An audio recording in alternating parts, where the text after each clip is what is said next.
ప్రభు నామమున మీ అందరికీ వందనాలు. ఈరోజు దేవుని యొక్క వాక్యము వాగ్దానము, యెహోవా మమ్మను మరిచిపోలేదు, ఆయన మమ్మను ఆశీర్వదించును, ఆయన ఇశ్రాయేలును ఆశీర్వదించును. కీర్తన గ్రంథం 115:12. ప్రియమైన దేవుని బిడ్డలారా, మొదటి మాట మన హృదయంలో ముద్రించుకోగలిగితే, దేవుని గురించి మనం ఆలోచిస్తాం.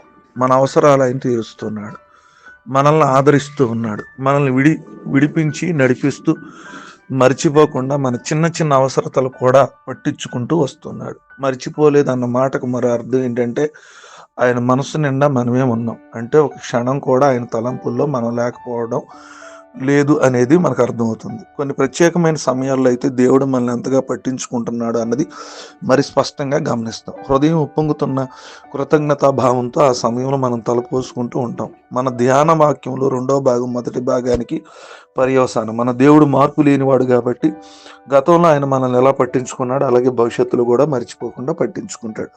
ఆయన మనలను పట్టించుకుంటాడు అంటే మనల్ని ఆశీర్వదిస్తాడని అర్థం. అయితే ఈ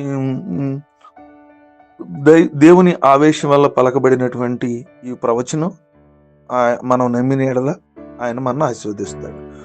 ఈ వాగ్దానం ప్రత్యేకత ఏంటంటే, మనం ఎప్పటికీ ఈ వాగ్దానాన్ని మనం పొందుకోగలుగుతాం.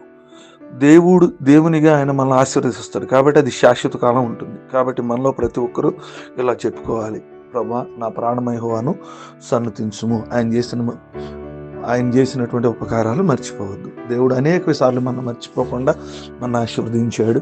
ఆయన కృతజ్ఞతాస్తుతులు చెల్లిస్తూ దేవుని ఆశీర్వాదాలు పొందుకున్న కొద్ది మాట దేవుడు మన ఇంట్లో ఫలించుకుందాం. ఆమె తలలో ఉంచుకుందాం, కన్ను మూసుకుందాం. ప్రేమ కలిగిన తండ్రి, మీ స్తోత్రాలు, మీ ఘనమైన నామానికి వందనాలు. రాత్రంతా కాచి మరొక శ్రేష్టమైన దినాన్ని ఇచ్చారు. వేకుని లేచి మిమ్మల్ని ఆరాధించే ధన్యత, ప్రభు మిమ్మల్ని మహిమపరిచే ధన్యత మీరు ఇచ్చారు. ఈ దినం వాక్యం ద్వారా మాతో మాట్లాడారు, మమ్మల్ని మర్చిపోలేదు. ప్రభా, మీరు మర్చిపోయి ఉంటే మా జీవితాలు ఈ పాటికి శూన్యమైపోయాయి. ప్రభా, ఈరోజు మేము సజీవులుగా ఉండేవాళ్ళం కాదు. మమ్మల్ని సజీవులుగా లెక్కించేంత వరకు జ్ఞాపకం చేసుకున్నందుకు మీ స్తోత్రం. ఏదైనా వివాహ దినాలు, పుట్టినరోజులు, అనారోగ్యాలు, ఆర్థిక సమస్యలు, శరీర బలహీనతలు, ఆరాధన క్రమాల్లో మీరు తోడుగుండి మమ్మల్ని జ్ఞాపకం చేసుకోమని కోరుకుంటున్నాం. ఈ దినమంతా కూడా మీ కృపా కటాక్షం, మీ సన్నిధి మాకు దయచేయమని ప్రార్థన చేస్తాను. ఏదైనా పనిపాటలు జ్ఞాపకం చేసుకుని, పుట్టినరోజులు జ్ఞాపకం చేసుకుని, వాదన జ్ఞాపకం చేసుకుని, ప్రయాణాలను జ్ఞాపకం చేసుకుని, ఆరాధన అన్ని విషయాల్లో తోడు ఈ దినమంతా మమ్మల్ని కాచి కాపాడి సంరక్షించి నడిపించు. సమస్తమైన విషయాల్లో మీ సన్నిధి, మీ కృప, మీ కాపుదల, మీ సహాయము, మీ దీవెన పరిపూర్ణంగా మాకు అందించమని ఈ ప్రార్థన యేసు నామమున అడుగుచున్నాము తండ్రి. ఆమేన్.